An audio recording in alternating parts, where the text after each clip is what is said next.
Gravando, pessoal. Então, bom dia a todos. Hoje é 30 de março de 2021. Vamos dar sequência à disciplina de treinamento, né? Hoje falando sobre métodos de velocidade, velocidade assistida. Gurias, tudo com vocês. Então tá, prof. A gente vai começar a apresentar. A Bel colocou aí. A gente vai falar sobre métodos de velocidade, velocidade assistida, né? Bom dia, primeiramente. Aí sou eu, Edilene Oliveira, a Isabel Coelho e a Luísa Coelho quem vai apresentar. Para treinamento físico, turma A. Ok, pode passar, Bel. A gente pesquisou primeiramente o que é velocidade, né, no Google, o que a gente encontra no dicionário, enfim, o que a gente encontrou, né, velocidade, um substantivo feminino, que significa velocidade, um movimento rápido ou rapidez e uma distância percorrida durante uma unidade de tempo, né.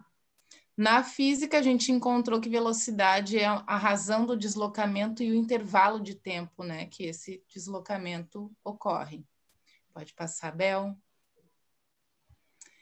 E na educação física, a gente encontrou dois conceitos de dois autores que a gente quer enfatizar aqui. Tem vários, né? Mas a gente priorizou estes, que é velocidade, a máxima rapidez de movimentos, que pode ser alcançada, que é do Barbante, em 96, e também velocidade no esporte, que é capacidade de atingir maior rapidez de reação do movimento, né, de acordo com o condicionamento físico da pessoa, baseada no processo cognitivo, na força máxima e no bom funcionamento do sistema neuromuscular, que é do Bangsbo, 94.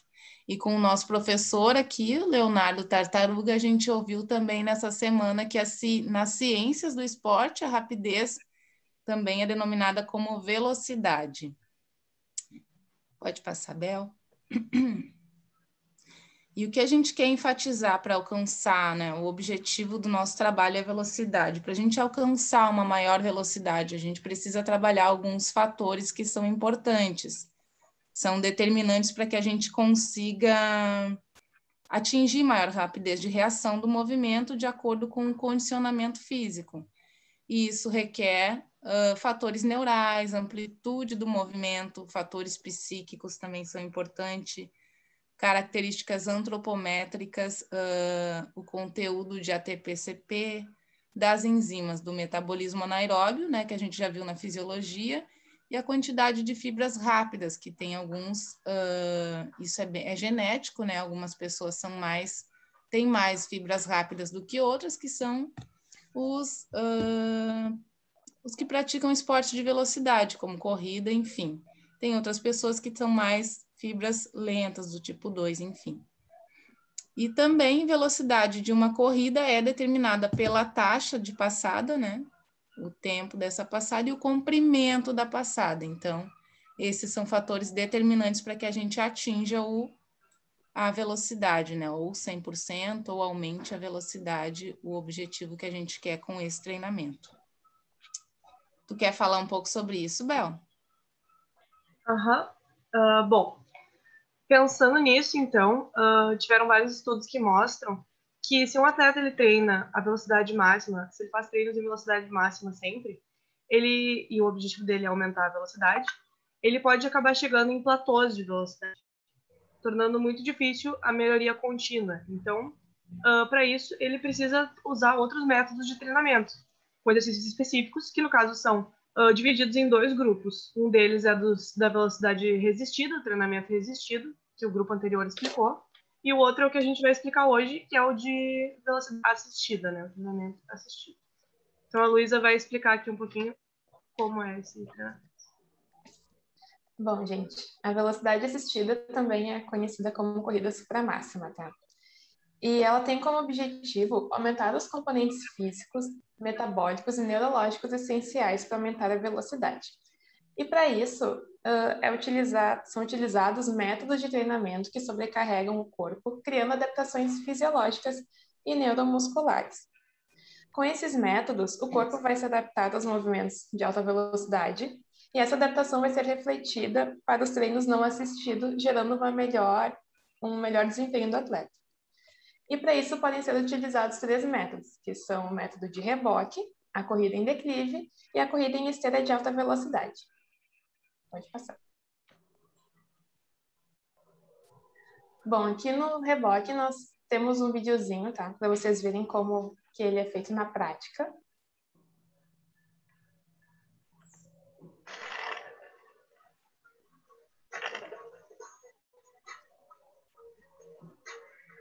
Overspeed training allows you to run faster than you could on your own effort alone. Have your coach or training partner walk out with enough tension in the cable, but not to exceed 24 feet. The runner stands on the line in a 2-point stance. As soon as the runner takes off, the partner runs in maintaining constant tension in the cable. The first step is crucial, as it dictates the following stride. Bring your heel up and through with a forward lean. Repeat this for 3 reps with the cable, followed by 2 sprints without, and always maintain good mechanics.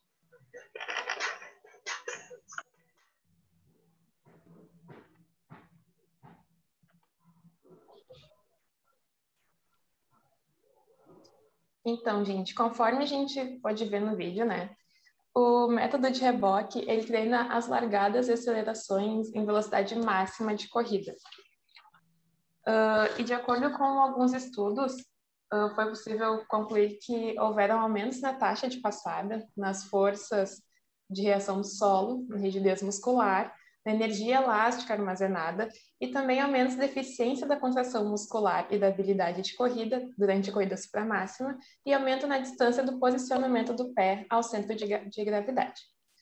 Porém, esse método ele tem algumas desvantagens, que é a dificuldade em controlar a velocidade com que o atleta está sendo rebocado, e também não é possível ele desacelerar rapidamente estando em velocidade máxima. Isso pode gerar lesão. Pode passar. E ainda no método reboque, como vocês podem ver aqui à direita, tem uma imagem, tá? Esse aqui é um aparelho utilizado também no método. Ele é o dispositivo de velocidade mecânica Dragon 3, acho que esse é o modelo dele, e ele trabalha com a velocidade excessiva. Porém, diferente do que a gente viu antes, esse aparelho tem uma trava de segurança que vai permitir que o atleta desacelere antes, evitando, assim, possíveis surgimentos de lesões. Porém, tem algumas desvantagens, porque o deslocamento dele é no máximo de 100 metros, mas pode ser aumentado esse deslocamento, o comprimento, né? Adicionando mais corda. O dispositivo também é pesado, ele é caro e ele precisa de um lugar sólido e móvel para ser fixado. É isso. Bom, o segundo método, então, que a gente achou é a corrida em declive. Esse método ele não mostrou aumento na taxa de passada, só no comprimento da passada. Uma pesquisa que a gente achou, ela analisou o sprint máximo numa corrida com declínio de 3% e mostrou a melhora de 0,5 metro por segundo quando feito depois em um lugar nivelado, ou seja, o atleta treina com declínio de 3% e depois, quando ele realiza a corrida num nível nivelado, ele vai ter essa melhora de 0,5 metro por segundo. A única desvantagem desse método é que ele pode ser extremamente lesivo sem orientação. Isso porque tem uma carga bem grande, né, quando está em declive, e tende a aumentar o impacto e a velocidade tende a subir. E daí o atleta ele é obrigado a segurar o movimento. Então, se isso não for bem orientado, pode levar a lesões. Aqui a gente tem a corrida em esteira de alta velocidade. A gente também pegou um vídeo para mostrar como ele funciona. Aqui vou mostrar para vocês, bem rapidinho.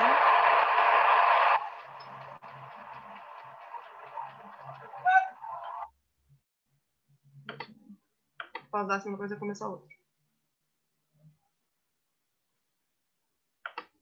Bom. Então, essa foi a corrida em esteira de alta velocidade. É o terceiro método que a gente trouxe.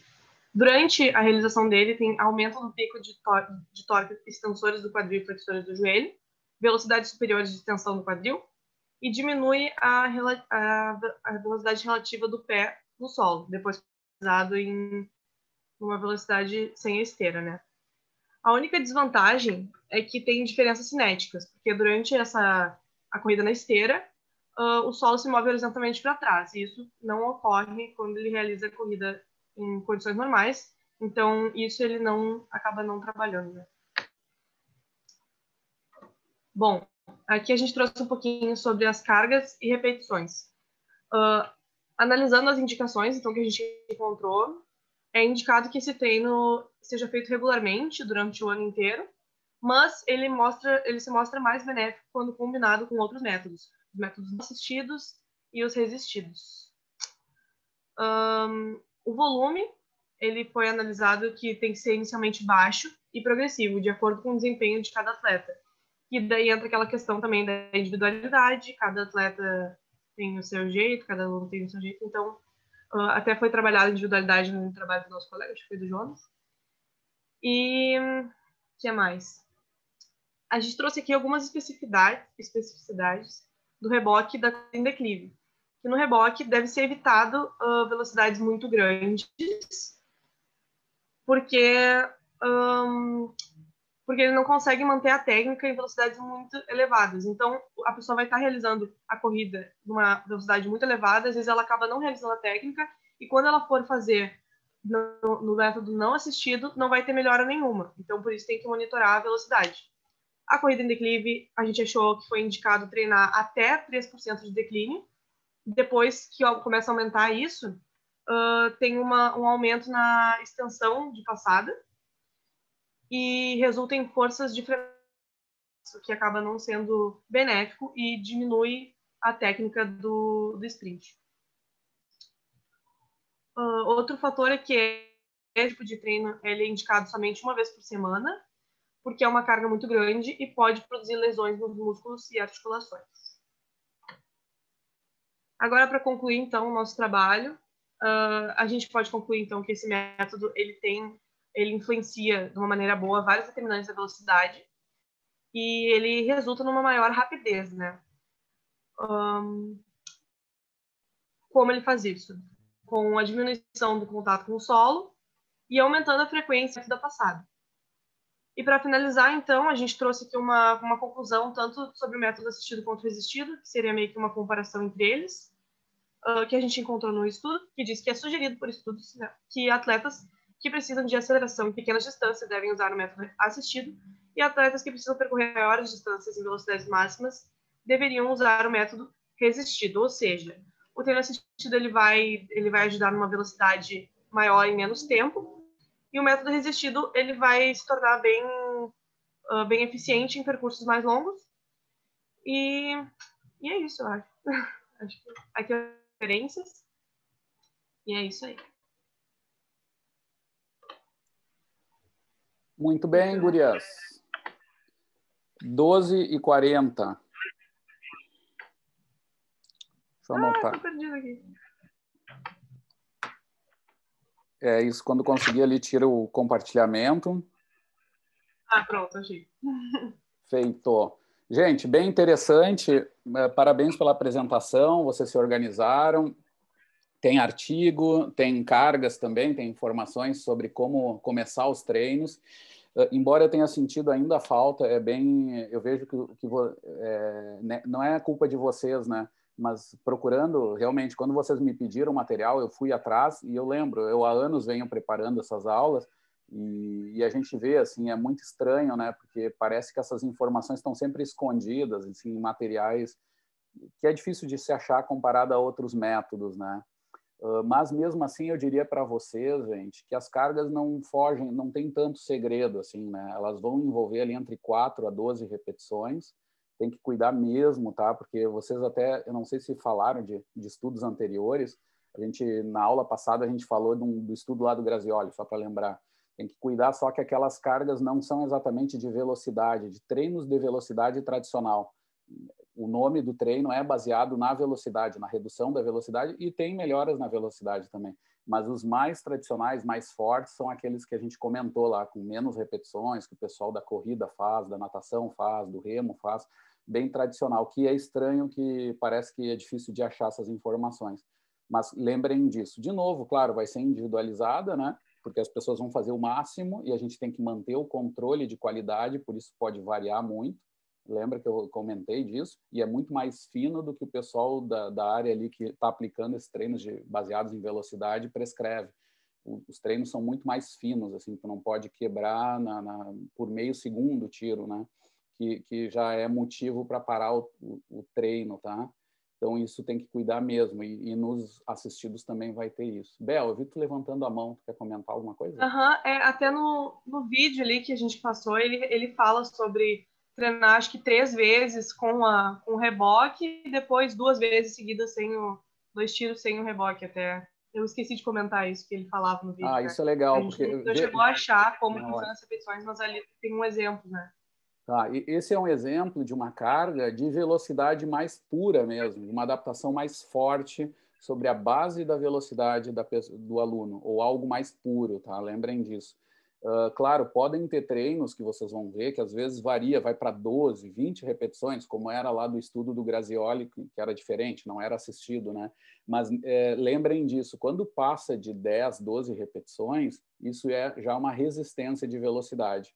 Pode ser até assistido mesmo, pode ser até resistido, mas é já numa situação de resistência. Porque lembrem que eu posso jogar com isso. Eu posso fazer mais lento o movimento, aumentando a resistência, sendo mais resistido, vou tornar lento o movimento, mas eu posso fazer várias repetições nessa condição mais lenta.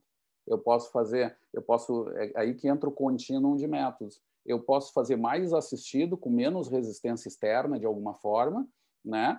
E aí eu vou para esse lado assistido e posso fazer até mais repetições. Claro que eu não vou conseguir fazer altos níveis, porque eu não vou suportar tantas repetições.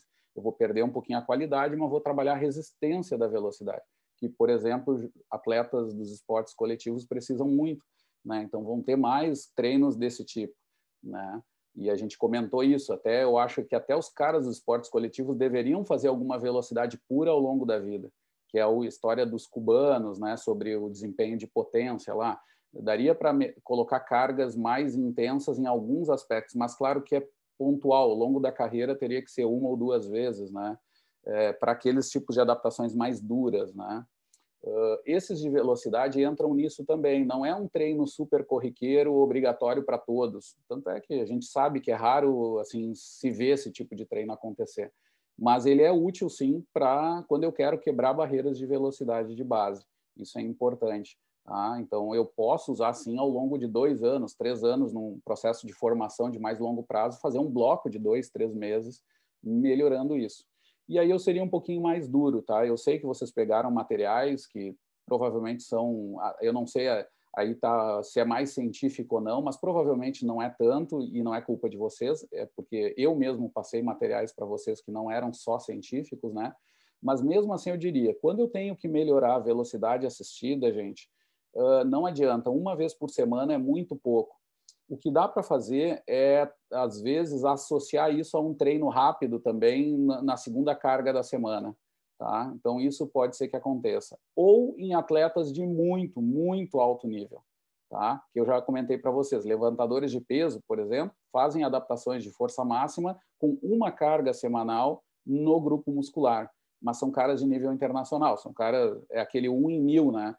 A maioria dos nossos alunos vai treinar com um pouquinho mais de frequência, com menos intervalo entre o estímulo no músculo, tá? E então o mesmo vale para treinamento assistido. Eu posso fazer 2 vezes, mais do que 2 também não, tá? 2 vezes por semana dá para fazer, né? Mas claro, tem que estar regulado, tem que ver bem as cargas mecânicas gerais, né? Então isso é importante. Deixa eu comentar com vocês, eu vi várias coisas interessantes para a gente falar. Deixa eu ficar acertando também nomenclatura, tá? Em algumas coisas vocês usaram uns termos meio estranhos, que é aquela história da gente entrar em acordos e aqui na disciplina usar um termo. Tem uma coisa, claro, eu sou mais da biomecânica, então quando a Edilene falou de taxa de passada, eu pensei, se ferrou, né? Brincando, tá, Edilene? Mas assim, ó, vamos falar o que é. A tradução direta é rate, R-A-T-E, tá? Rate. Então, às vezes, é step rate ou stride rate, né, aparece, que é frequência de passada ou passo.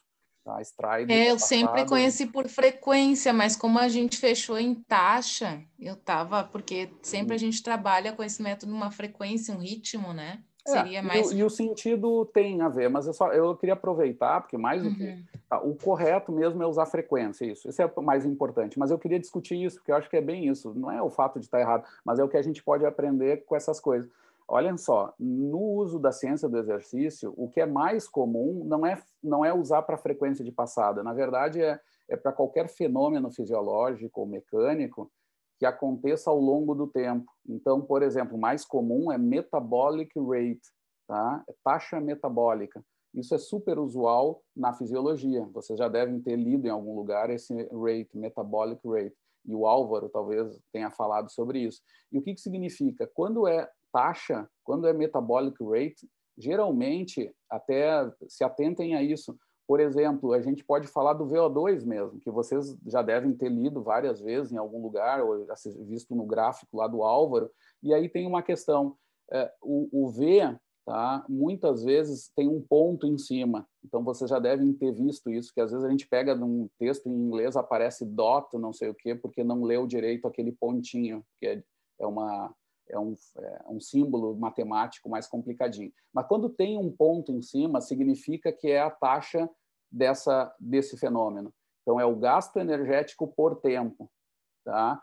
Isso é na maioria das vezes. Tá? E um ponto significa que é a primeira derivada do consumo de oxigênio. Ou seja, eu estou olhando o consumo de oxigênio por tempo, é uma potência no fim das contas, porque é em minuto, né? Mililitro, quilograma, minuto. Isso é uma taxa. Metabolic rate,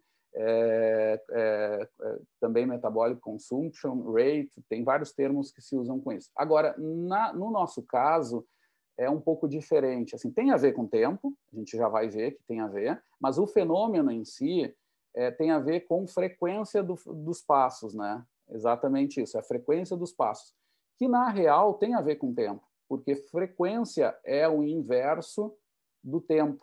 Se eu quero saber o tempo da passada, é só eu botar 1 sobre frequência da passada e fazer o cálculo disso. 1 sobre tantos, e isso vai me dar o tempo da passada. Tá? Ou seja, quando eu vejo a frequência de passada, tá? o stride rate, né? Seria uma tradução mais direta disso, tá? A frequência de passada, eu estou olhando, de certa forma, o tempo, só que de modo inverso. Significa dizer assim, olha, se a frequência aumentou em 10%, significa que o tempo dessa passada diminuiu em 10%. Tá?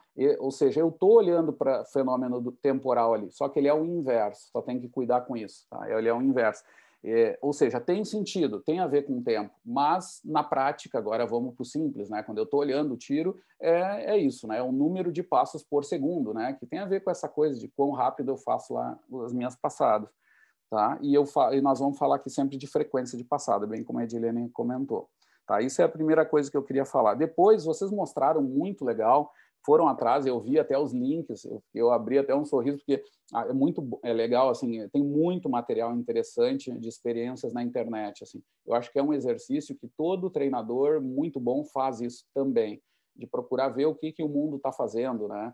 A gente já comentou bastante disso. E ali apareciam os links, assim, tinha várias coisas interessantes que eu teria curiosidade de ver já olhei e achei legal. Por exemplo, eu já vi trabalhos com a esteira como é que se diz o nome?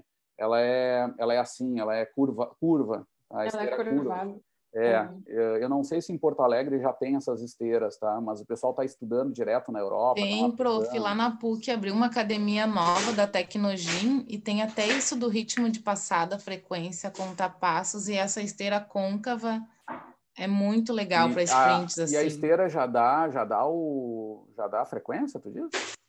Ela dá a frequência, o tempo, quantos passos tu dá por segundo, quanto tempo de voo, né? O tempo que tu fica em voo, o tempo que tu pisa no chão, se tu pisa mais com o calcanhar ou com a ponta. Por é que muito tu não me legal. Disse assim. isso? Eu dei um curso lá na PUC outro dia, eu podia ter falado. Mas abriu agora a academia, daí tava a pandemia, abre e fecha, mas é uma academia toda da Tecnogym, pode ir lá visitar quando quiser, ali na PUC, no 6º andar. Tu é a professora? Eu estou estagiando lá, né? O último estágio é esse. Quem sabe eu fico lá de prof. Vou normal. ter que pedir para a Edilene, vamos ver se me liberar. É bem legal de conhecer aquela academia. Por isso que a gente tem que ter uma boa relação com os alunos, porque daqui a pouco já estão cortando as asinhas do professor. Mas olha só, gente, legal, bom saber que tem esse material. Isso com esses dados, eu fiz agora num curso de especialização em biomecânica, para vocês verem, eu fiz eles calcularem pelo tempo do vídeo, os tempos de voo e tempo de contato, e dali tirar parâmetros do modelo elástico. Então, imagine uma esteira que já te dá isso automático, facilita um monte, né? Essas análises também do mecanismo elástico, né?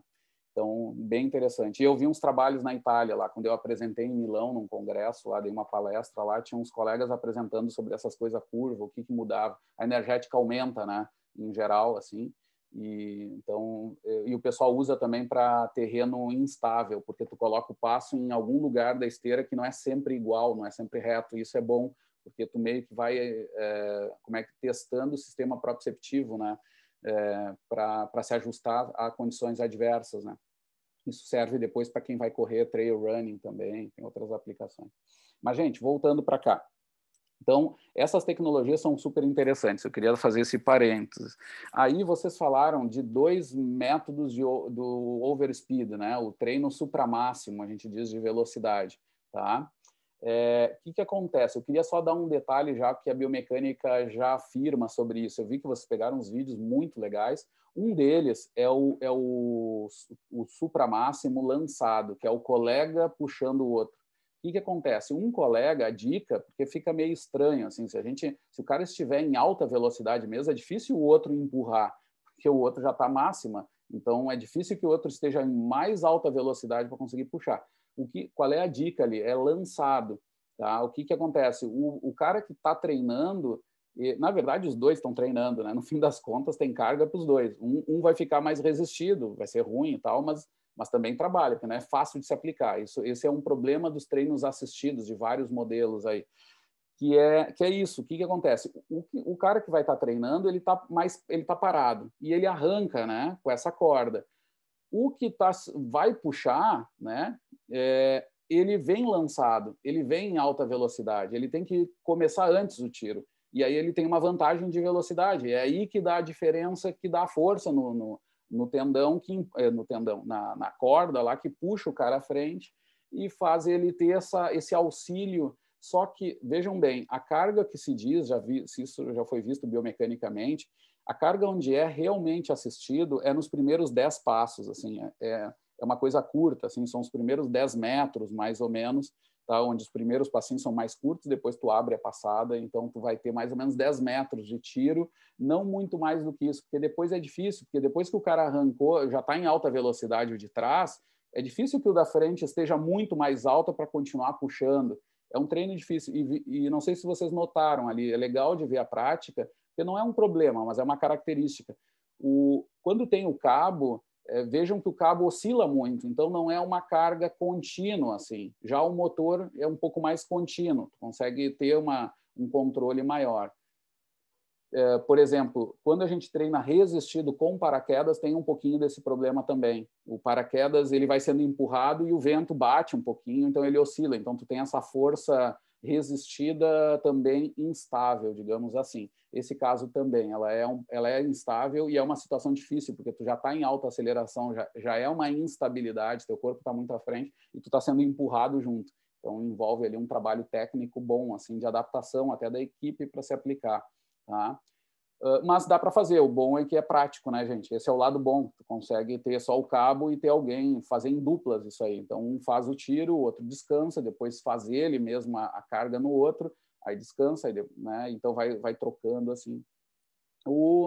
Agora, no motor, gente, até deixa eu fazer um parênteses também, é coisa de velho, eu falei, né? A gente é velho e tem história para contar.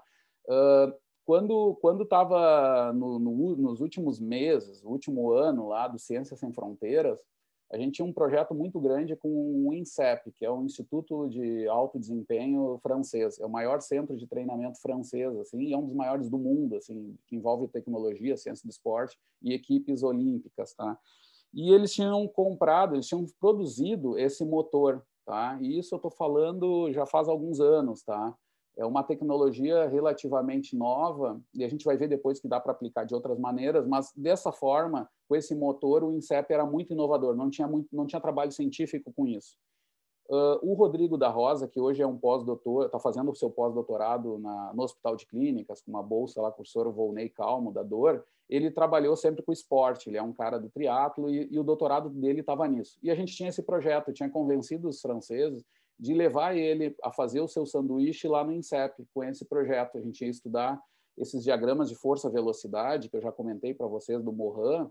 A gente ia fazer com essas forças assistidas e resistidas, com esse motor que eles tinham, que era de 100 metros. Que eu vou dizer para vocês, gente, conseguir fazer um tiro de 100 metros nessa condição já é muita coisa, né? O jeito que os alunos falaram talvez tenha ficado meio assim incerto, mas assim, é já uma baita de uma ferramenta, porque é muito tiro que a gente faz, é até 60 metros. Tem muito tiro que é de 30 metros, 40 metros, então dá para aplicar bem isso. Tá? Tem tiros lançados mesmo, que tu pode fazer com a própria máquina e ela entra com o motor no meio, que dura mais, tem uma boa distância para se fazer. Tá? Porque acima de 100 quase sempre são treinos de resistência de velocidade. Ou seja, dá para fazer, mas já tem essa característica. Tá? Porque a gente perde o pico. Lembrem da curva da velocidade máxima no tiro, no sprint humano, né? Vai até 70 metros, né? Depois se estabiliza e tal. Então, tem essa característica também. E o que eu ia dizer biomecanicamente dessa máquina, gente? Além da história, putz, tinha alguma coisa que eu estou perdendo. Eu ia comentar que do humano tem essa coisa que serve mais na fase inicial, na arrancar com a força humana, né? E quando é no motor, qual era a característica, gente? Não lembro agora. Mas é um treino super, super interessante. Os caras têm usado direto com muito atleta. O NAR, no Brasil, o Núcleo de Alto Rendimento, já tem usado isso também, com atletas de ponta. Então, o pessoal acha que não se faz, ou que não, nada disso, gente. O pessoal está fazendo direto isso, porque é um equipamento que parece induzir adaptações de teto, que a gente chama, bem interessantes. Tá? O que acontece? Deixa eu falar do declive. Vocês falaram, é super legal de falar desse treino, porque ele é prático, né? Onde eu tenho um declive, eu consigo aplicar. Então, é outra coisa possível de se fazer, né? Que a gente diz que não é sempre fácil, né? O impacto realmente é algo para se cuidar, tá? E eu queria só adicionar, vocês falaram ali, mas tem que lembrar que a articulação que é mais sobrecarregada, aí é dinâmica inversa, né? Joint Power Analysis, que a gente chama, é no joelho. Tá? O joelho aumenta proporcionalmente as cargas mecânicas mais do que tornozelo e quadril. Todo o corpo sofre, mas mais o joelho. Essa aqui é uma mensagem, ou seja, cuidado se o aluno já tem predisposição para lesão para joelho, né? Se ele está tendo dor no joelho, se ele tem alguma informação que já vê que tem alguma lesão na musculatura que envolve, né? Quadríceps, né? Os isquios também, mas os isquios se lesionam muito na fase de balanço, então não é tanto ali, mas atenção também, tá? Mas principalmente quadríceps, ali é o ponto, né? Ou toda a caixa anterior ali do joelho, patela, né? Menisco, tudo que é mais anterior ali, atenção, porque o joelho sofre mais, tá? Outra coisa, vocês falaram uma coisa que eu vou brincar aqui, porque eu até tenho uma certa proximidade, vocês do grupo ali, tem vários que eu já conheço mais, eles aparecem mais, então tem facilidade. Mas saiu pérola ali, tá? Uma coisa que eu falo com os italianos, a gente se diverte, que de tempo em tempo tem algum aluno que vem nos dizer que a esteira é diferente da corrida por alguma coisa muito estranha que foge das leis de Newton. Vou resumir assim, tá? É a brincadeira. Não falaram nada demais. Mas assim, o que acontece, gente? Tá, vamos começar pela mensagem biomecânica. Sim, correr na esteira muda um pouco o padrão técnico em relação a solo, tá? Muda, porque a gente nunca tem um ambiente na esteira que seja totalmente rígido como é o solo. A gente não bate no solo e a terra freia um pouco. A gente não consegue fazer isso, né? Agora, na esteira tem, tá? Então, depende do motor da esteira, depende da rigidez dessa esteira. Tem esteiras que deformam mais ou menos, mas sempre deformam um pouco. Então, ali tem algumas diferenças. A diferença básica, resumindo, é que quase sempre a gente tem um comprimento de passada um pouco menor e a frequência um pouco maior na esteira. Tá? Tem ali uma questão. Mas não é por causa da mecânica geral, não é porque o ambiente vem contra. Tá? Eu vou resumir para vocês. Assim. Quando a gente está no solo, tá? Eu estou em velocidade constante, quando eu me aproximo daquele solo, é a mesma coisa do que a esteira. Eu sei que é difícil de imaginar, porque a gente está com o nosso, como é que se diz, o nosso referencial global um pouco atrapalhado, porque tem uma esteira sobre o ambiente fora, né? Mas no caso da esteira, o referencial global é o tapete. E o tapete acontece a mesma coisa do que acontece no solo. Tá? Quando a gente está no meio do passo, tá? É como se aquele terreno que a gente está pisando no solo fosse a esteira indo para trás. Isso é biomecanicamente a mesma coisa. Tem alunos, aí eu aproveito, vocês não falaram nada disso, mas tem alunos que eu brinco lá com o pessoal da Itália que diz, não, mas parece que na esteira tu não tem força para jogar as pernas, porque as pernas já estão ali, né? Então é mais fácil jogar. Não, gente. Isso é uma intuição que não é baseada em mecânica clássica, em todas, em leis gerais, assim, tá? Das forças que estão atuando ali. As forças são iguais mesmo. O fato da esteira vir contra o solo, vir contra o sujeito, não ajuda em nada, por exemplo, em velocidade constante. É a mesma coisa do que correr no solo. Vamos imaginar assim, o cara está correndo a 10 km por hora, né? Na esteira ou no solo. É a mesma coisa. A única coisa que muda um pouco é que aquela esteira ela vibra um pouquinho, ela dá uma freada mesmo. E quanto pior a esteira, mais tem essa freada. O que acontece? Nos estudos de biomecânicos, a gente tem sistemas de feedback e ajustes. Por exemplo, meus alunos todos, quando fazem estudos com as esteiras novas, a primeira coisa que a gente faz é validar ela. A gente vê a velocidade verdadeira e sempre tem erro, já aviso isso, né? Qualquer esteira, até das mais caras, HP Cosmos, por exemplo, que eu já usei na Itália, são as mais caras do mundo, elas têm erros de até 5%. Então, a gente valida isso, a gente tem umas equações lá e ajusta. Diz, quando o cara está correndo, a esteira está dizendo que está 10, na verdade é 10,5, é 10,9, tá? E elas se ajustam à velocidade também. Então, a gente já vê com a pessoa em cima, porque tem a frenagem e aí não é exatamente aquela velocidade que está dizendo ali. Aí a gente ajusta isso também. Então, ou seja, às vezes o cara tem que correr a 12 km por hora e na esteira tá colocado que é 12,2, mas é porque a gente já ajustou. A gente sabe que desse jeito ele vai realmente correr a 12, né? Então, tem esse ponto. Alguém levanta? Luísa, diga. Mas ali naquele vídeo a gente pode ver que o aluno, sei lá, estava em cima da esteira com o tronco bem reto, então isso não influencia? Sim, tem, mas olha só, isso é uma boa coisa. O que acontece? No sprint, a resistência do ar é muito importante, né? Ela envolve até quase 25% do gasto energético total é para vencer a barreira do vento. Ou seja, é muita força que a gente tem que fazer, a gente não nota. Só que na esteira não tem essa força, né? Na esteira não tem. E aí tu tem um problema técnico, tu tem razão, Luiz, tem que cuidar. Na esteira a gente corre mais em pé, porque a gente não tem a resistência do ar, a gente não tem que se inclinar, né? Então tem que ter um certo cuidado. Mas vou te dizer que geralmente é menor do que o problema, por exemplo, que faz o trenó. Aquela discussão de acima de 20%, sabe, que a gente tinha falado da aula passada. Não é tão problemático. A gente tem que cuidar um pouco a transferência mesmo, como eles falaram. Depois que está fazendo na esteira, tem que levar para o solo, né? Tem que levar para a situação sem a parte assistida, e aí tem que ficar cuidando um pouco com essa técnica. Por exemplo, que ele não fique muito em pé com a barreira do vento enorme, porque isso prejudica ele um pouco. Ele tem que se inclinar um pouco mesmo, até um certo ponto, né? Então, isso que tu falou é verdade, tem que cuidar mesmo, tá? Por essa diferença mecânica geral. E tem dois pontos, né, gente? Mínimos, assim. Quando eu estou na esteira, eu não tenho a resistência do ar, né? Então, esse é um fator que me ajuda a gastar menos energia, vamos colocar assim. Então, me ajuda a fazer o overspeed, porque eu posso ir mais rápido ainda, já que eu não tenho essa resistência do ar, né?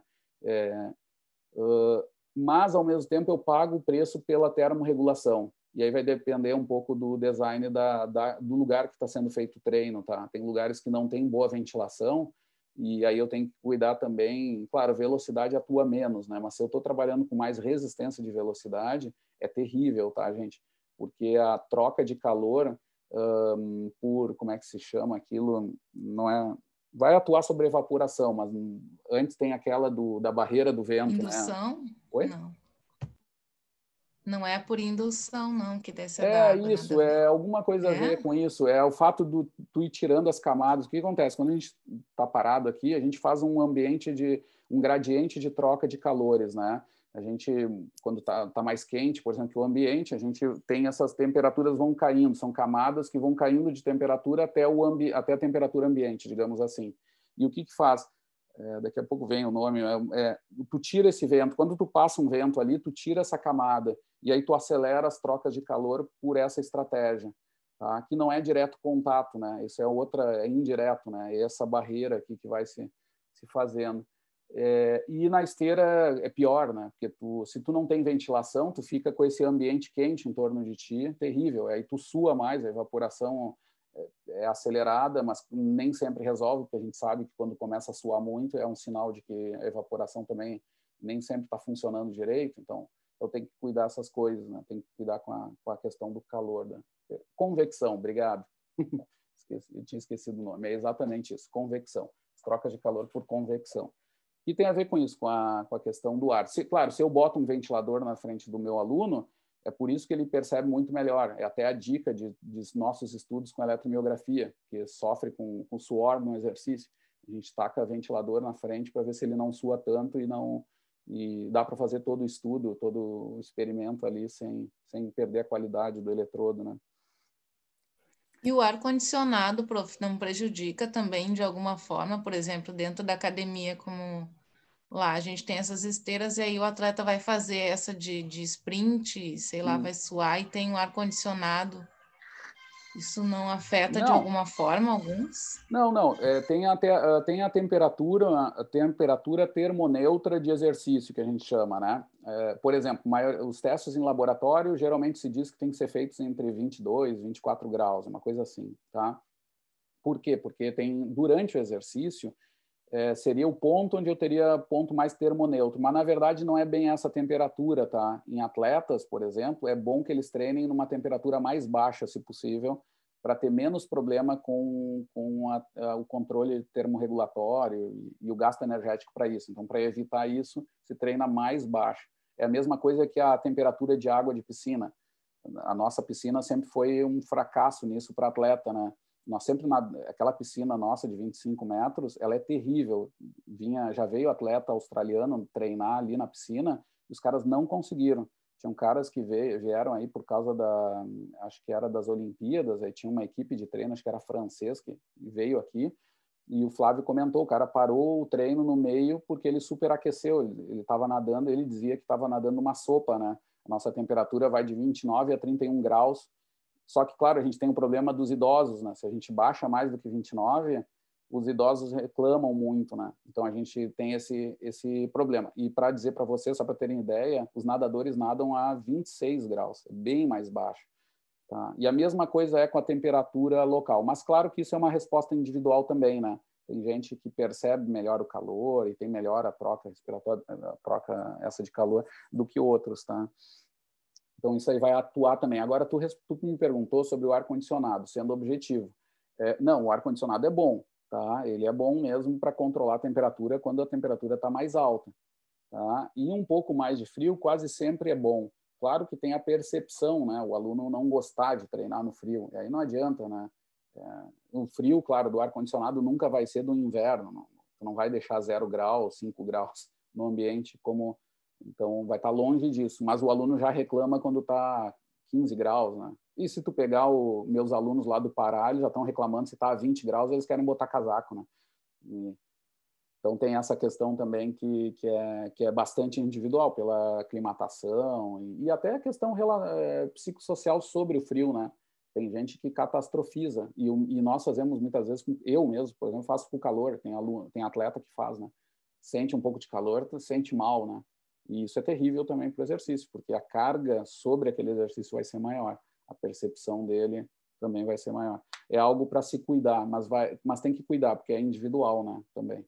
Mas, em geral, não era para atrapalhar, tá?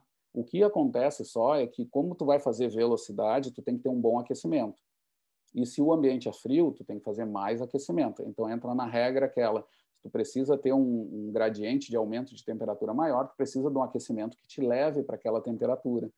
Então, se tem um ar-condicionado que funciona bem, que é frio o ambiente, o aquecimento tem que ser um pouco maior ainda. Já deveria ser porque é velocidade, né? Mas se o ambiente é frio, certamente vai um pouco mais lento. Tu tem que fazer um pouquinho mais de exercício para ele atingir o aquecimento que precisa para a parte principal. Tá? Mais alguma dúvida aí, gente?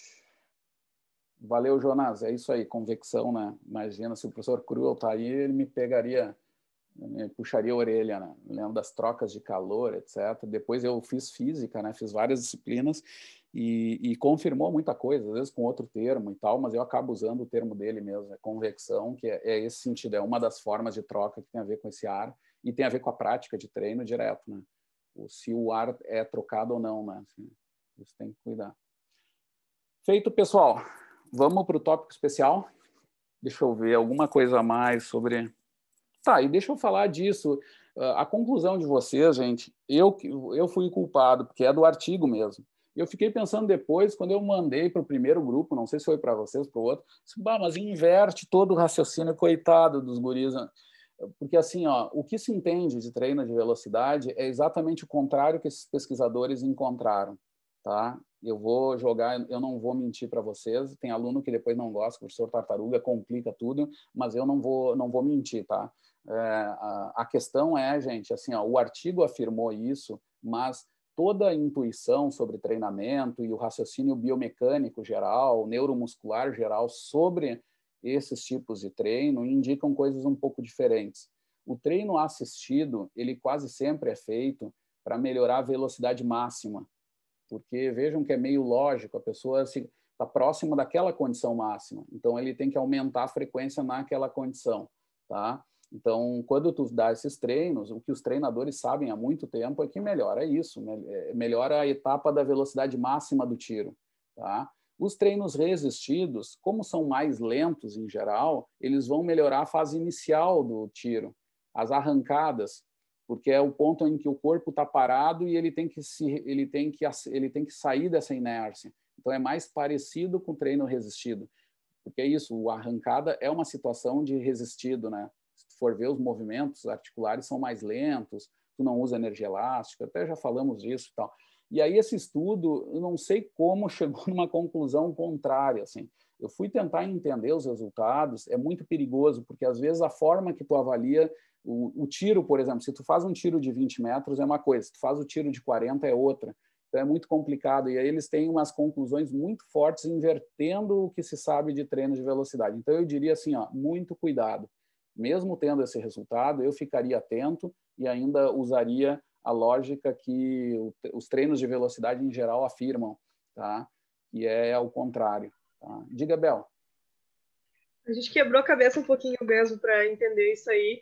E a eu gente que achou que armei, podia ser né? alguma coisa da tradução também, a gente ficou ali pensando, mas como tu tinha mandado, a gente resolveu usar, né? A gente até... Foi uma coisa que demandou um tempinho da gente. Eu peço desculpas, eu tiraria depois. Só que eu mandei inclusive, gente, eu copiei a conclusão, eu sempre olho lá na conclusão e no resumo se tem alguma mensagem prática. Eu adorei, disse, isso aqui está muito legal, estava invertida e não me dei conta. Não lembrava mais, já tinha lido esse artigo há anos e não entendia por que eu não tinha usado ele bastante em aula. Sabe aquela coisa que está ali o artigo, eu não tive que buscar na internet, estava ali, eu não sei por quê, mas está tão bom, mandei. Estava a conclusão realmente virada, gente. E é um artigo pouco citado mesmo, porque chama atenção quem sabe um pouco de treino de velocidade, diz, não, peraí, mas os caras inventaram o ovo de Colombo, sabe aquela coisa que às vezes vem um aluno dizer, professor, mas olha aqui, agora treino de força máxima é a melhor coisa do mundo para melhorar VO2 máximo, não sei. Aí tu fica, não, peraí, tem alguma coisa errada, né? Aí tem que cuidar, porque às vezes tem uma interpretação um pouco... Às vezes a gente fica feliz porque acha que achou o prêmio Nobel, mas tem que lembrar que tem que achar uma lógica para isso que consiga se explicar. E nesse estudo é difícil, tá, gente? É difícil. Assim, talvez tenha alguma interferência ali que apareceu pelos testes. Por exemplo, do cara ser muito rápido, ele também tem mudanças de direção muito rápida. E isso afeta essas arrancadas. Aí é uma outra coisa, sabe? Pode estar interferindo isso. Mas essa simplificação como está é perigosa. Quase sempre o que se dá para pensar é o contrário, tá? Então, treinos assistidos melhoram mais situações de velocidade máxima, tá? Então, são os tiros que são um pouquinho mais distantes, são 40 metros, são as tarefas do jogador que tem que fazer o tiro de 30 metros, 40 metros, que envolve essa condição. Ele vem lançado e chega em velocidade máxima e aí ele vai ter vantagem de um outro, né? E os treinos resistidos, eles são melhores para situações de arrancada, onde tu parte do corpo parado e tu vai ter esse ganho. Isso é o geral. Depois tem alguma, assim, alguma divisão ali interna, mas de modo geral seria isso, tá? Pegadinha do professor, a gente pode chamar também, né? Tô até gravando tudo isso, que beleza. Mas tá. Mas o bom é que a gente esclareceu, tá, gente? Essa mensagem é desse jeito que eu comentei. Pessoal, eu vou parar a gravação aqui, então. Vamos para o tópico especial, tá?